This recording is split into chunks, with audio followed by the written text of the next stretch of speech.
Hi guys, welcome to my channel. That is Sanjana Creations. Hello friends, ನಮಸ್ತೆ. ನಾ ಸಂಜನಾ, ಇದು Sanjana creations. Friends, ಹೇಗಿದ್ದೀರಾ? ನಾ ಚೆನ್ನಾಗಿದ್ದೀನಿ. ಒಂದು ಅದ್ಭುತವಾದ ಒಂದು ಆಯುರ್ವೇದಿಕ್ ಗುಣ ಇರುವಂಥ ಒಂದು ಗಿಡದ ಪರಿಚಯ ಮತ್ತು ಆ ಗಿಡದಿಂದ ಏನೆಲ್ಲ ಇದೆ ಏನೆಲ್ಲ ಮಾಡ್ಬೋದು ಸ್ನೇಹಿತರೆ. ಉರಿಯೋ ಬೇಸಿಗೆ ಸ್ಟಾರ್ಟ್ ಆಯಿತು. ನಮ್ಮ ದೇಹವನ್ನು ತಂಪಾಗಿಸುವ ಹಾಗೂ ರೋಗ ನಿರೋಧಕ ಶಕ್ತಿಯನ್ನ ಹೆಚ್ಚಿಸುವಂತ ಒಂದು ಗಿಡ ನೋಡಿ, ಕಾಣ್ತಾ ಇದೆಯಾ? ಏನು ಹೇಳಿ, ಲಾಸ್ಟ್ ವೀಕ್ ಹೇಳಿದ್ದೆ ನನ್ನ ಗಾರ್ಡನ್ ಅಲ್ಲಿ ಇರುವಂತ ಗಿಡವನ್ನೇ ಬಳಸಿ.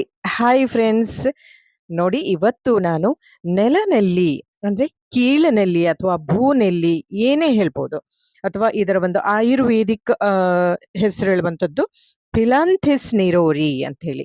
ನೋಡಿ, ತೋರಿಸ್ತಾ ಇದ್ದೇನೆ ಹತ್ತಿರದಿಂದ. ಫ್ರೆಂಡ್ಸ್, ಈ ಒಂದು ಗಿಡವನ್ನ ಅಂದ್ರೆ ನೆಲನಲ್ಲಿ ಯಾವ ರೀತಿ ಉಪಯೋಗ ಇದೆ, ಅದರಿಂದ ಏನೆಲ್ಲ ಮಾಡ್ಬೋದು ಅನ್ನೋದನ್ನ ತಿಳಿಸ್ಕೊಡ್ತಾ ಇದ್ದೇನೆ. ಫ್ರೆಂಡ್ಸ್, ಈ ವಿಡಿಯೋವನ್ನ ಕಂಪ್ಲೀಟ್ ಆಗಿ ಎಲ್ಲೂ ಸ್ಕಿಪ್ ಮಾಡದೆ ನೋಡಿ, ಯಾಕೆಂದ್ರೆ ಒಂದು ಸ್ಟೆಪ್ ಮಿಸ್ ಆದ್ರೂ ಕೂಡ ನಿಮಗೆ ಗೊತ್ತಾಗೋಲ್ಲ. ಸೊ ಓಕೆನಾ, ಇದನ್ನ ಕಷಾಯ ಮಾಡ್ಬೋದು ಅಥವಾ ಜ್ಯೂಸ್ ಮಾಡ್ಬೋದು. ಈ ಹೇಗೆ ಗುರುತ ಹಿಡಿತೀರಿ ನೆಲ ನೆಲ್ಲಿ ಅಂತ ಕೇಳಿದ್ರೆ, ನೋಡಿ ಅದರ ಕೆಳಭಾಗದಲ್ಲಿ, ಅದರ ಎಲೆಯ ಕೆಳಭಾಗದಲ್ಲಿ ಪುಟ್ಟ ಪುಟ್ಟದಾದ ನೆಲ್ಲಿಕಾಯಿ ತರ ಚಿಕ್ಕದು ಇರ್ತದೆ.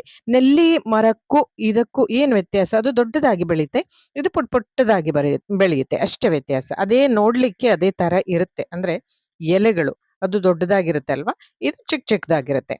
ಓಕೆನಾ? ಸೊ ಇದರಿಂದ ನಾನು ಈಗ ಮಾಡ್ತಿರುವಂತದ್ದು ತಂಬುಳಿ. ಓಕೆ ಫ್ರೆಂಡ್ಸ್, ಇದನ್ನ ಹೇಗೆ ಮಾಡೋದು, ಇದರಿಂದ ಏನೆಲ್ಲ ಬೆನಿಫಿಟ್ ಇದೆ ಹೇಳ್ತೀನಿ. ಅದಕ್ಕೂ ಮೊದಲು, ಇನ್ನು ಯಾರಾದ್ರೂ ಸಬ್ಸ್ಕ್ರೈಬ್ ಮಾಡದೆ ನನ್ನ ವಿಡಿಯೋವನ್ನು ನೋಡ್ತಾ ಇದ್ರೆ ದಯವಿಟ್ಟು ಸಬ್ಸ್ಕ್ರೈಬ್ ಮಾಡಿ. ಹಾಗೆ ನಿಮ್ಮ ಒಂದು ಲೈಕ್ ಕೂಡ ಇರ್ಲಿ, ಮತ್ತೆ ಯಾರಿಗಾರು ಬೇಕಾದ್ರೆ ಶೇರ್ ಮಾಡ್ತೀರಿ ಅಲ್ವಾ, ಮತ್ತೆ ನಿಮ್ಮ ಕಮೆಂಟ್ಸ್ ಕೂಡ ಮಾಡಿ ಅಂತ ಹೇಳ್ತಾ ಬನ್ನಿ. ಫ್ರೆಂಡ್ಸ್, ಇದನ್ನ ಕಿತ್ತಿದ್ದೇನೆ. ಯಾಕೆ ಕಿತ್ತಿದ್ದೇನೆ ಅಂತ ಹೇಳಿದ್ರೆ, ಇದೊಂದು ಜ್ಯೂಸ್ ಅಥವಾ ಒಂದು ಕಷಾಯ ಮಾಡ್ಲಿಕ್ಕೆ ಕೂಡ ನಾನು ಕಿತ್ತಿದ್ದೇನೆ ಇದನ್ನ. ಎಷ್ಟು ಬೇಗ ರೂಟ್ ಕೆಳಗೆ ಹೋಗುತ್ತೆ ಅಂತ ಹೇಳಿದ್ರೆ, ನೋಡಿ ಮಣ್ಣಲ್ಲಿ ಕಾಣ್ತಾ ಇದೆಯಲ್ಲ, ನಾನು ಕ್ಲಿಯರ್ ಆಗಿ ತೋರಿಸ್ತಾ ಇದ್ದೇನೆ. ಸೊ ಇದನ್ನ ಕೂಡ ಕಷಾಯ ಮಾಡ್ಬೋದು. ಕಷಾಯ ಮಾಡೋಕ್ಕೂ ಕೂಡ ಜಾಂಡಿಸ್ ಇದ್ದವರಿಗೆ ತುಂಬಾ ಒಂದು ಒಳ್ಳೇದು ಇದು. ಹಾಗೆ ರೋಗ ನಿರೋಧಕ ಶಕ್ತಿಯನ್ನ ಹೆಚ್ಚಿಸುವದಕ್ಕೆ ತುಂಬಾ ಸಹಾಯ ಮಾಡುತ್ತೆ ಸ್ನೇಹಿತರೆ. ಈಗ ಕಿತ್ತಿರುವಂತ ಎಲೆ ಕಿತ್ತಿದೀವಲ್ಲ, ಅದನ್ನ ಈಗ ಏನೇ ಇರ್ಲಿ ಒಮ್ಮೆ ನೀರಲ್ಲಿ, ಮನೆಯಲ್ಲೇ ಮಾಡಿದ್ರು ಕೂಡ ಒಮ್ಮೆ ನೀರಲ್ಲಿ ವಾಶ್ ಮಾಡ್ಕೋಬೇಕು, ಕ್ಲಿಯರ್ ಆಗಿ ತೊಳ್ಕೊಬೇಕು. ಯಾಕಂದ್ರೆ ಅದರ ಕೆಳಗಡೆ ಕೀಳುವಾಗ ಸ್ವಲ್ಪ ಸ್ವಲ್ಪ ಮಣ್ಣು ಬರೋ ಚಾನ್ಸ್ ಇರುತ್ತೆ. ನೋಡಿ, ಇದೆಲ್ಲ ಕಸ ಇರ್ತದೆ ಅಲ್ವಾ. ಸೊ ಕ್ಲಿಯರ್ ಆಗಿ ಕ್ಲೀನ್ ಆಗಿ ತೊಳ್ಕೊಳ್ಳಿ. ಓಕೆನಾ? ಕ್ಲೀನ್ ಆಗಿ ತೊಳ್ಕೊಂಡ್ಮೇಲೆ ಇದನ್ನ ನೀರೆಲ್ಲ ತೆಗೆದುಬಿಟ್ಟು, ಈಗ ನಾವು ಒಂದು ಚಿಕ್ಕ ಬಾಣಲೆ ಒಗ್ಗರಣೆ ಹಾಕೋದಕ್ಕೆ ಒಂದು ಚಮಚ ಅಥವಾ 2 ಚಮಚ ಗೀಯನ್ನ ಹಾಕಿಕೊಳ್ಳುವ. ಅದಕ್ಕೆ 10 ರಿಂದ 15 ಕಾಳು ಪೆಪ್ಪರ್ ಅನ್ನ ಹಾಕೊಳ್ಳುವ. ಹಾಗೆ 1 ಸ್ಪೂನ್ ಜೀರಿಗೆಯನ್ನ ಕೈಯಲ್ಲಿ ತಿಕ್ಕಿ ಹಾಕೊಳ್ಳಿ.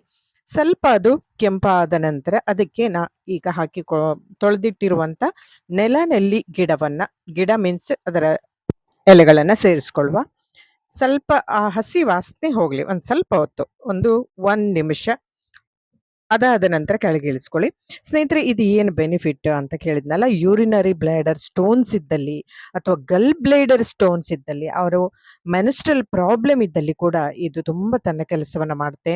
ಅಷ್ಟೇ ಅಲ್ಲ ಸ್ನೇಹಿತರೆ, ಅಸ್ತಮಾ ರೋಗ ಇದ್ದಲ್ಲಿ ಅಥವಾ ಕೆಮ್ಮು, ಜ್ವರ, ಶೀತ, ಗಂಟಲಿನ ಸಮಸ್ಯೆ ಅಥವಾ ಗಂಟು ನೋವಿನ ಸಮಸ್ಯೆ ಅಂತ ಹೇಳ್ತೀವಲ್ಲ, ಅದಕ್ಕೆ ಕೂಡ ತುಂಬಾ ಒಳ್ಳೆಯದು. ಹಾಗೆ ರೋಗ ನಿರೋಧಕ ಶಕ್ತಿಯನ್ನ ಹೆಚ್ಚಿಸಲಿಕ್ಕೆ ಸಾಧ್ಯ ಮಾಡುತ್ತೆ. ಹಾಗೆ ಬರುವಂತ ಈಗ ಜ್ವರ, ಕೆಮ್ಮು ಬರುವಂತದ್ದಕ್ಕೆ ವೈರಸ್ ಅನ್ನ ಸಾಯಿಸಲಿಕ್ಕೂ ಕೂಡ ಇದು ನೇರವಾಗಿ ಸಹಾಯ ಮಾಡುತ್ತೆ. ಓಕೆನಾ? ಈಗ ಒಂದು ಅರ್ಧ ತೆಂಗಿನಕಾಯಿಯನ್ನ ಹಾಕೊಂಡಿದ್ದೇನೆ. ಹಾಗೆ 1 ಸ್ಪೂನ್ ಸಾಲ್ಟ್ ಅನ್ನ ಹಾಕೊಂಡು ನೈಸ್ ಆಗಿ ರುಬ್ಕೋಬೇಕು. ಈಗ ನಾನು ಏನು ನೀರು ಸೇರಿಸದೆ ರುಬ್ಬಿದ್ದೇನೆ. ಈಗ ನಾನು ಅರ್ಧರಿಂದ 3/4 ಗ್ಲಾಸ್ ಮೊಸರನ್ನ ಸೇರಿಸ್ತಾ ಇದ್ದೇನೆ. ನೀವು ಮಜ್ಜಿಗೆಯನ್ನು ಸೇರಿಸ್ತೀನಿ ಹೇಳಾದ್ರೆ ಲಾಸ್ಟ್ ಅಲ್ಲಿ ಸೇರಿಸ್ಬೋದು, ಅದು ಕಡೆದ ಮಜ್ಜಿಗೆ ಸೇರಿಸಿದ್ರೆ ಅಷ್ಟೇ. ನಾನು ಈಗ ಮೊಸರನ್ನೇ ಸೇರಿಸಿದ್ದೇನೆ, ಯಾವುದೇ ನೀರು ಹಾಕೊಳ್ಳಿಲ್ಲ. ಹೀಗೆ ಮಾಡ್ಬೋದು ಅಥವಾ ಹಾಗೆ ಕೂಡ ಮಾಡ್ಬೋದು. ಇದಕ್ಕೆ ಬೇರೆ ಖಾರ ಏನೋ ಬೇಕಾಗೋಲ್ಲ, ಅಷ್ಟೇ ಪೆಪ್ಪರ್ ಸಾಕು. ಯಾವುದೇ ತಂಬಳಿ ಮಾಡುವಾಗ ಅಷ್ಟೇ ಹಾಕೋಬೇಕು. ಸೊ ನೈಸ್ ಆಗಿದೆ ಫ್ರೆಂಡ್ಸ್. ಈಗ ನೋಡ್ತಾ ಇದ್ದೀರಲ್ಲ. ಸೊ ನೈಸ್ ಆದ ಮೇಲೆ ಒಂದು ಪಾತ್ರೆಗೆ ಟ್ರಾನ್ಸ್ಫರ್ ಮಾಡುವ. ಇದಕ್ಕೆ ಈಗ ಬೇಕಾದಷ್ಟು ನೀರನ್ನು ಕೂಡ ಆಡ್ ಮಾಡ್ಕೋಬಹುದು, ನೋಡ್ಕೊಂಡು ಆಡ್ ಮಾಡ್ಕೊಳ್ಳಿ. ಈಗ ಏನು ಪುನಃ ಕಡೆದ ಮಜ್ಜಿಗೆ ಸೇರಿಸೋ ಅಗತ್ಯ ಇಲ್ಲ, ಆಲ್ರೆಡಿ ನಾವು ಮೊಸರನ್ನ ಸೇರಿಸಿ ಆಗಿದೆ ಅಲ್ವಾ. ಅಂದ್ರೆ ರುಬ್ಬುವಾಗೆ ಸೇರಿಸ್ತಾ ಇದೆ. ಹದವಾಗಿ ನೋಡ್ಕೊಳ್ಳಿ. ಬೇಕಾದಷ್ಟು ನೀರು ಹಾಕೋದು. ಇದನ್ನು ಕುಡಿಲಿಕ್ಕೂ ಕೂಡ ಬಳಸಬಹುದು, ಕುಡಿಲೂಬಹುದು. ಹಾಗೆ ಇದಕ್ಕೊಂದು ಒಗ್ಗರಣೆಯನ್ನ ಕೊಡುವ ಆಸ್ ಯೂಸುವಲ್ 1 ಸ್ಪೂನ್ ಗೀಯನ್ನ ಹಾಕೊಳ್ಳಿ. 1 ಚಮಚ ಜೀರಿಗೆಯನ್ನ, ಬೇಕಾದ್ರೆ ಕರಿಬೇವಿನ ಎಲೆಯನ್ನ ಹಾಕೋಬಹುದು ಅಥವಾ ಸ್ಕಿಪ್ ಮಾಡಬಹುದು. ಸೊ ಇದನ್ನಿಷ್ಟನ್ನ ಹಾಕಿ ಒಗ್ಗರಣೆಯನ್ನ ಮಿಕ್ಸ್ ಮಾಡುವ. ಸೊ ಈಗ ಅತ್ಯುತ್ತಮವಾದ ಆಯುರ್ವೇದೀಯ ಒಂದು ಉತ್ತಮವಾದ ತಂಬುಳಿ ಈ ಉರಿ ಬೇಸಿಗೆಗೆ ನಮ್ಮ ದೇಹವನ್ನ ತಂಪಾಗಿಸುವಂತ ಹಾಗೂ ರೋಗ ನಿರೋಧಕ ಶಕ್ತಿಯನ್ನ ಹೆಚ್ಚಿಸುವಂತ ಒಂದು ತಂಬುಳಿ ರೆಡಿ ಆಗಿದೆ ಸ್ನೇಹಿತರೆ.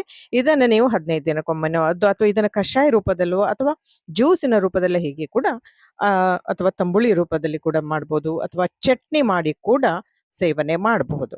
ಫ್ರೆಂಡ್ಸ್, ಇದನ್ನ ಆಯುರ್ವೇದಿಯ ಒಂದು ಫೈಲಾಂಥಿಸ್ ನಿರೋರಿ ಅಂತ ಕೂಡ ಕರೀತಾರೆ. ಅತ್ಯುತ್ತಮವಾದ ಈ ಒಂದು ತಂಬುಳಿಯನ್ನ ನೋಡಿದ್ರಿ ಸ್ನೇಹಿತರೆ, ನೀವು ಮಾಡಿ ಹೇಗಿದೆ ಅಂತ ತಿಳಿಸಿ. ಈಸ್ ಫ್ರೆಂಡ್ಸ್, ವಿಡಿಯೋ ನಿಮಗೆ ಇಷ್ಟ ಆಯ್ತು ಅಲ್ವಾ? ಹಾಗಾದ್ರೆ ಒಂದು ಲೈಕ್ ಮಾಡಿ, ಶೇರ್ ಮಾಡಿ, ಹಾಗೆ ಸಬ್ಸ್ಕ್ರೈಬ್ ಮಾಡಿ. ಮುಂದಿನ ವಿಡಿಯೋದಲ್ಲಿ ಮತ್ತೊಂದು ವಿಶೇಷವಾದ ವಿಭಿನ್ನವಾದ ವಿಷಯದೊಂದಿಗೆ ಮತ್ತೆ ಬರ್ತೇನೆ. ಅಲ್ಲಿವರೆಗೂ ಧನ್ಯವಾದ, ನಮಸ್ಕಾರ. ಮತ್ತೆ ಈಗ ಒಂದೊಳ್ಳೆ ಮಾತು, ಅಪಾರ್ಚುನಿಟಿ ಅಥವಾ ಅವಕಾಶ ಅನ್ನೋದು ಕಾಫಿಯಲ್ಲಿ ಅದ್ದಿದ ಬಿಸ್ಕಿಟ್ನಂತೆ. ಸ್ವಲ್ಪ ತಡ ಮಾಡಿದ್ರೂ ಕೈ ಜಾರಿ ಹೋಗುತ್ತೆ. ಸೊ ಅದಕ್ಕೂ ಮೊದಲು ಅವಕಾಶವನ್ನ ಸದುಪಯೋಗಪಡಿಸಿಕೊಳ್ಳೋಣ. ಏನ್ ಹೇಳ್ತೀರಾ? Thank you.